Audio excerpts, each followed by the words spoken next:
आइए आज के इस एक्सप्लेनर में एक बेहद दिलचस्प ऐतिहासिक सफर पर चलते हैं। हम सीधे हिस्टोरिकल नोट्स से ये डिकोड करने वाले हैं कि कैसे बौद्ध धर्म, जो शुरुआत में एकदम सीधा और सरल सा दर्शन था, वो समय के साथ एक बहुत ही विशाल, जटिल और ग्लोबल धर्म में बदल गया। हमारा पूरा फोकस तथ्यों पर रहेगा, तो चलिए इस कहानी की परतों को एक एक करके खोलते हैं। हमारा एजेंडा काफी सीधा है।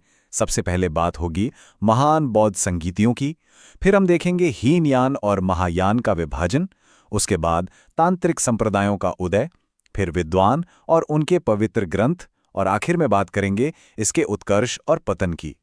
तो चलिए पहले भाग से शुरू करते हैं। महान बौद्ध संगीतियां।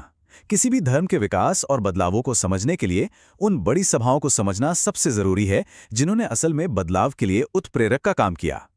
अगर हम इतिहास की टाइमलाइन को देखें तो 383 ईसा पूर्व में वैशाली में जो दूसरी संगीति हुई थी, वहीं से दरअसल नियमों को लेकर पहली बार दरारें पड़नी शुरू हो गई थीं। फिर 247 ईसा पूर्व में अशोक ने तीसरी संगीति करवाई, जिसका मकसद इन मतभेदों को रोकना और नियमों को सख्ती से लागू करना था। लेकिन असली गेम चेंजर साबित हुई चौथी संगीति, जो 102 ईस्वी में कश्मीर में हुई। यहां आते आते वैचारिक दूरियां इतनी बढ़ गईं कि धर्म आधिकारिक तौर पे दो अलग अलग हिस्सों में बंट गया।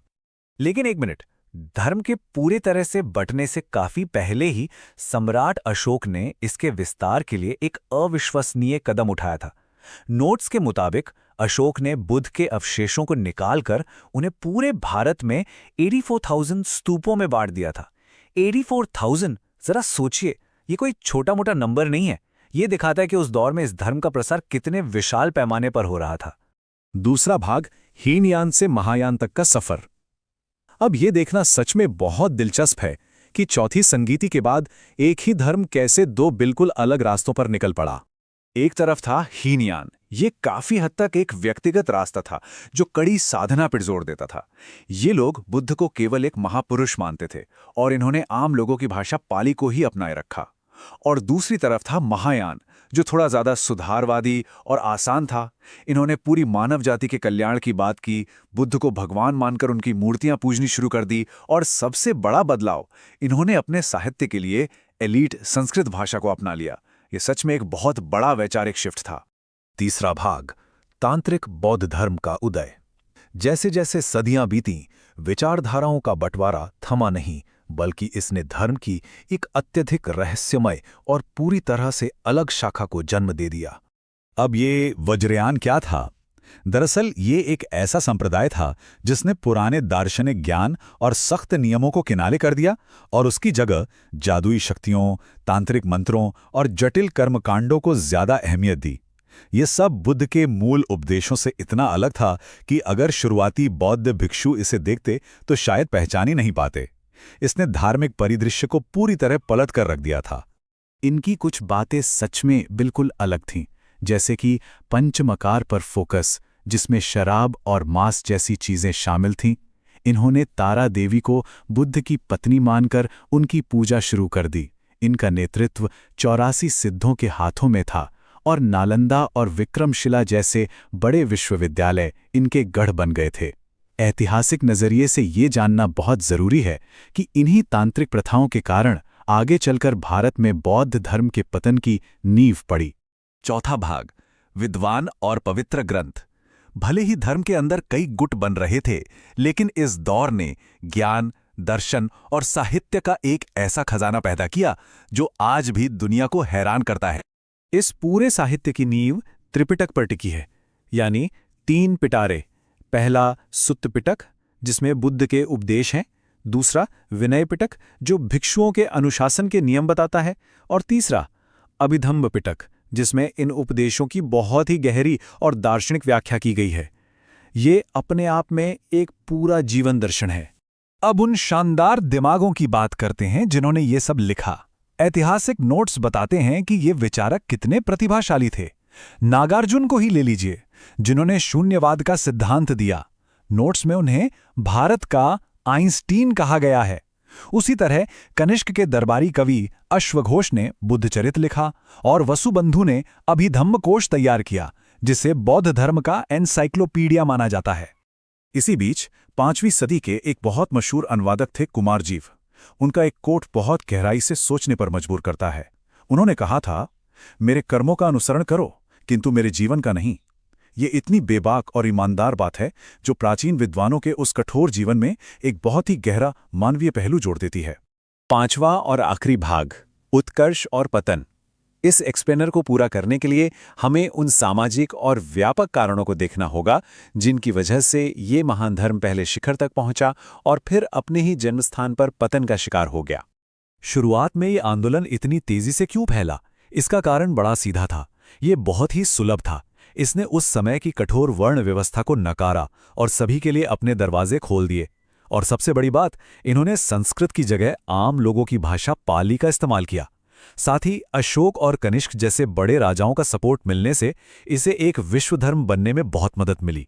लेकिन फिर इतिहास ने एक बहुत ही अजीब करवट ली। जिस सिस्टम की जटिलताओं से लड़कर यह धर्म आगे बढ़ा था, अंततः उन्हीं चीजों के बोझ तले दब गया। धर्म में फिर से जटिल कर्मकांड आ गए।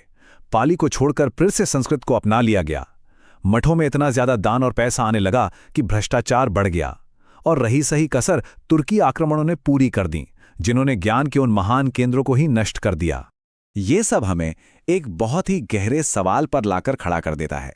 अगर कोई भी क्रांतिकारी विचारधारा अंततः उन्हीं सामाजिक ढांचों और बुराइयों के कारण पतन का शिकार हो जाती है जिनका उसने शुरुआत में विरोध किया था, तो ये ऐतिहासिक चक्र आज के आधुनिक सुधार आंदोलनों को क्या सबक देता है? इसी विचारोत्तेजक सवाल के साथ हम आज का एक्सप्लेनर यहीं समाप्त करते हैं। नमस्ते। इस एक्सप्लेनर में हम गौतम बुद्धा के जीवन की एक बेहतरीन ऐतिहासिक कथा का गहरा विश्लेषण करने वाले हैं। हम इन प्राचीन दस्तावेजों को एक ऐसी दिलचस्प कहानी में बदलेंगे जिससे उनके जीवन का हर एक पहलू बिल्कुल साफ हो जाएगा। तो चलिए शुरू करते हैं। इस अद्भुत कहानी को हम 5 मुख्य हिस्सों में देखेंगे। राजकुमार सिद्धार्थ का प्रारंभिक जीवन, उनकी सत्य की खोज, बोधि वृक्ष के नीचे ज्ञान की प्राप्ति, धर्मचक्र प्रवर्तन और अंत में उनका महापरिनिर्वाण। ये एक स्थानीय भविष्यवाणी से लेकर उस दर्शन तक का सफर है जिसने, सच कहें तो, पूरे एशिया का रूप ही बदल कर रख दिया। ये कालक्रम या टाइमलाइन हमारी इस कहानी का आधार रहेगी। ये सिद्धार्थ गौतमा के 8 दशकों के जीवन के सबसे बड़े पड़ावों को दिखाती है।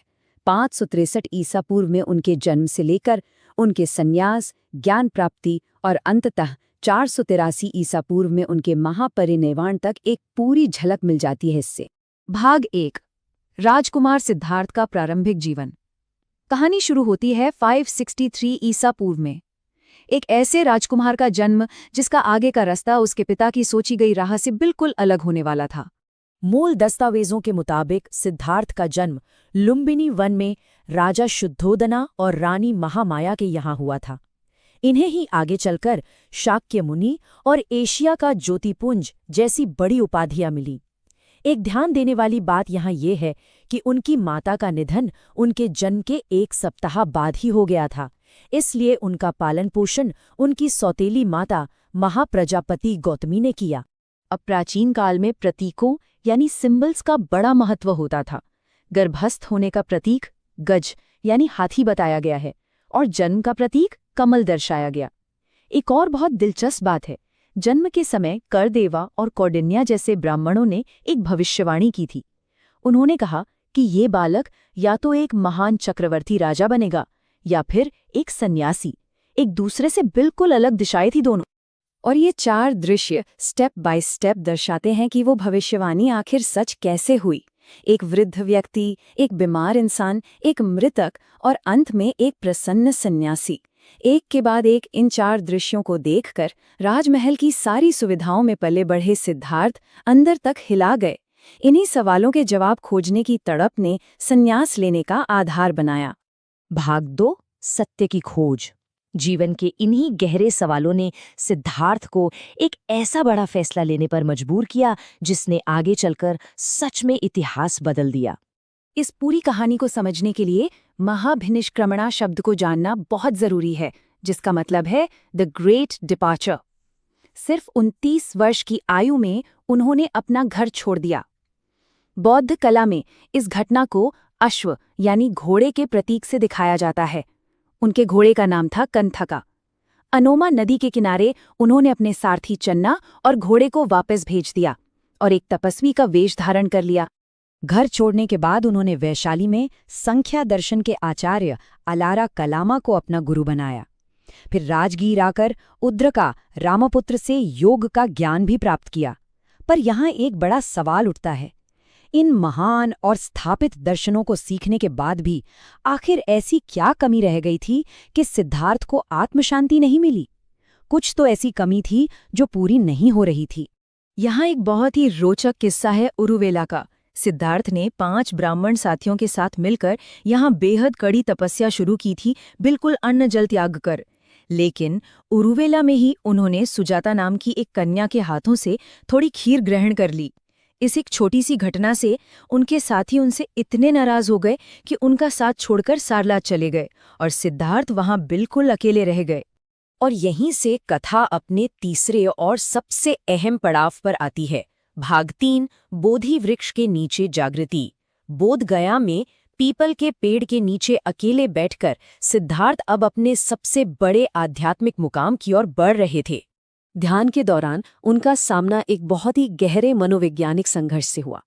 कहा जाता है कि उनकी तपस्या में कामदेव, जिसे मारा भी कहा गया है, उसने विघ्न डाला, लेकिन बुद्ध ने उस पर विजय प्राप्त की। इस आत्मिक जीत को बौद्ध कला में भूमि स्पर्श मुद्रा के रूप में बहुत ही खूबसूरती से दिखाया गया है, जो पृथ्वी को उनकी ज्ञान प्राप्ति का साक्षी मानता है। 35 वर्ष की आयु में उन्हें ज्ञान की प्राप्ति हुई और वो बुद्ध कहलाए। यहाँ एक शब्द आता है, धर्मचक्र प्रवर्तन। ये उनके ज्ञान प्राप्ति के बाद का बिल्कुल पहला उपदेश था जो उन्होंने सारनाथ में दिया। और सबसे दिलचस्प बात क्या है, ये उपदेश उन्हीं 5 ब्राह्मणों को दिया गया जो उन्हें छोड़कर चले गए थे। इसे कला में मृग सहित चक्र के द्वारा प्रदर्शित किया जाता है। इस ज्ञान प्राप्ति के बाद शुरू होता है चौथा चरण, भाग 4, धर्मचक्र प्रवर्तन यानी उपदेश और प्रसार। अगले 45 वर्षों तक नए जगे हुए बुद्धा ने देश भर में यात्रा की और एक बेहद शानदार संगठित सामाजिक ढांचा खड़ा किया। यहाँ उनके विशाल प्रभाव का पूरा विवरण मिलता है। राजगीर में मगध के शासक बिंबिसारा ने उन्हें विनुवन विहार दिया और वैशाली में प्रसिद्ध नगर वधु अम्रपाली ने अमरावती का विहार दान किया। भले ही मगध उनका प्रचार केंद्र था, किंतु उन्होंने अपने सबसे अधिक उपदेश श्रावस्ती में दिए, और वो भी भाषा पाली में, ताकि हर एक आम इंसान उनकी बात आसानी से समझ सके। ये एक कमाल का फैसला था। इन दस्तावेजों में जो भौगोलिक फैलाव दर्ज है, उससे बिल्कुल स्पष्ट हो जाता है कि उनका ये सामाजिक आंदोलन कितना अलग था। व्यापारी सुदत हों, शासक उदयन हों या बिल्कुल आम लोग, उनके अनुयायी समाज के हर एक वर्ग से आते थे। यहाँ तक कि उनके पूरे परिवार ने भी उनसे दीक्षा ले ली थी। उनके इस आंदोलन में सच में कई दिलचस्प लोग शामिल थे, जैसे उनके प्रिय शिष्य आनंदा, जिनके कहने पर ही महिलाओं को संघ में प्रवेश मिला था। वहीं एक तरफ देवदत्त था, उनका चचेरा भाई और कट्टर विरोधी, जिसने बुद्धा को मारने के लिए नालागिरी नामक एक पागल हाथी भेज दिया था। और दूसरी तरफ जीवका जैसे प्रसिद्ध आयुर्वेदाचार्य थे, जो इस संघ के आभूषण माने जाते थे।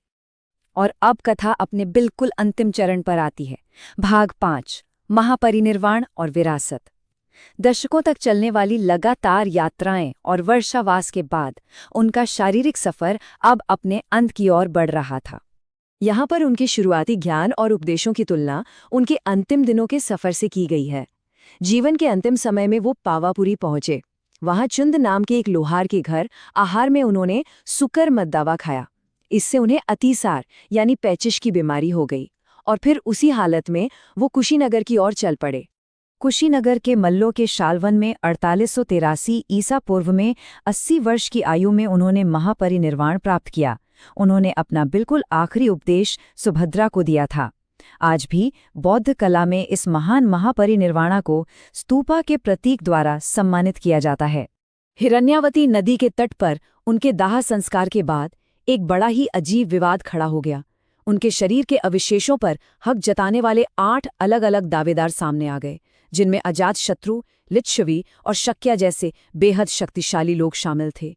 अंत में द्रोणा नामक एक ब्राह्मण की मध्यस्थता से इन अवशेषों को शांति से इन 8 भागों में बांट दिया गया।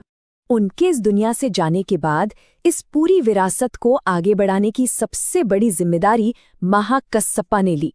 जिन्हें बुद्ध ने अपना वस्त्र दिया था।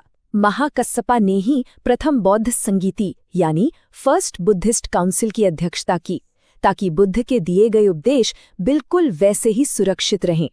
ऐतिहासिक दस्तावेजों का ये पूरा सफर तय करने के बाद अब एक बेहद गहरी और सोचने वाली बात बाकी रह जाती है, एक अकेले राजकुमार की वो कठिन सत्य की खोज। आखिर कैसे उसने आने वाली सदियों के लिए, क्या आपने कभी सोचा है कि कैसे कुछ गहरे विचार और कड़े नियम मिलकर एक ऐसा ढांचा खड़ा कर सकते हैं जो इतिहास की पूरी दिशा ही बदल दे? आज के इस एक्सप्लेनर में हम बिल्कुल यही समझने वाले हैं। हम कुछ बहुत ही कमाल के स्टडी नोट्स को खंगालेंगे और बौद्ध धर्म के त्रिरत्न की वास्तुकला को डिकोड करेंगे। ये सिर्फ एक दर्शन की बात नहीं है, बल्कि एक बेहद शानदार और सुव्यवस्थित प्राचीन संस्था की कहानी है। तो चलिए बिना किसी देरी के इस दिलचस्प सफर पर चलते हैं। अब जरा इस बात पे गौर कीजिए, क्योंकि यहीं पर इस पूरे विषय का सबसे बड़ा और दिलचस्प विरोधाभास छुपा है। एक तरफ हमारे पास एक ऐसी फिलॉसफी है जो साफ साफ कहती है कि इस दुनिया में सब कुछ क्षणिक है, पल भर का है, ना तो कोई शाश्वत आत्मा है, ना ही कोई सर्वोच्च रचयिता है ना। लेकिन फिर भी इसी विचारधारा ने इतिहास के सबसे ठोस, सबसे सुव्यवस्थित और स्थायी प्रशासनिक ढांचों में से एक को जन्म दिया। ये कैसे मुमकिन हुआ? बस यही तो हमें इन नोट्स के जरिए आज समझना है। तो आज का हमारा रोड मैप क्या होगा?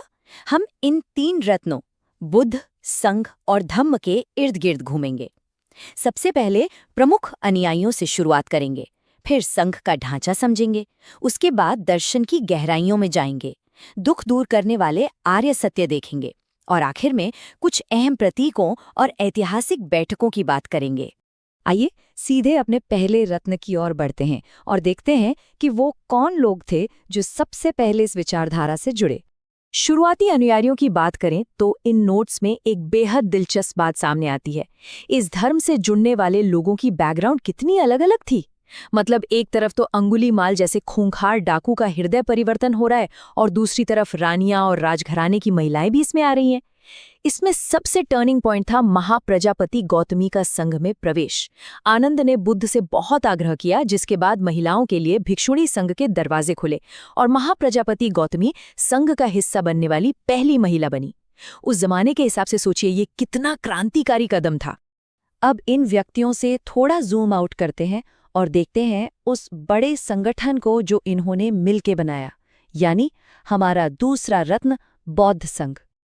अक्सर जब हम बौद्ध भिक्षुओं के बारे में सोचते हैं तो हमें लगता है कि वो बस जंगलों में भटकने वाले या ध्यान करने वाले सन्यासी होंगे, राइट? लेकिन ये लिस्ट देखिए, संघ कोई बेतरतीब समूह नहीं था, बल्कि ये तो एक प्रॉपर एडमिनिस्ट्रेटिव सिस्टम था।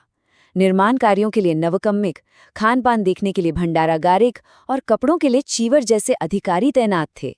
हर काम के लिए एक डेडिकेटेड डिपार्टमेंट था। और सबसे कमाल की बात बताऊं, ये पूरा सिस्टम पूरी तरह से लोकतांत्रिक था। यहाँ ये 20 का नंबर बहुत इंपॉर्टेंट है। नोट्स बताते हैं कि संघ की किसी भी ऑफिशियल मीटिंग के लिए कम से कम 20 सदस्यों का कोरम यानी न्यूनतम उपस्थिति जरूरी थी।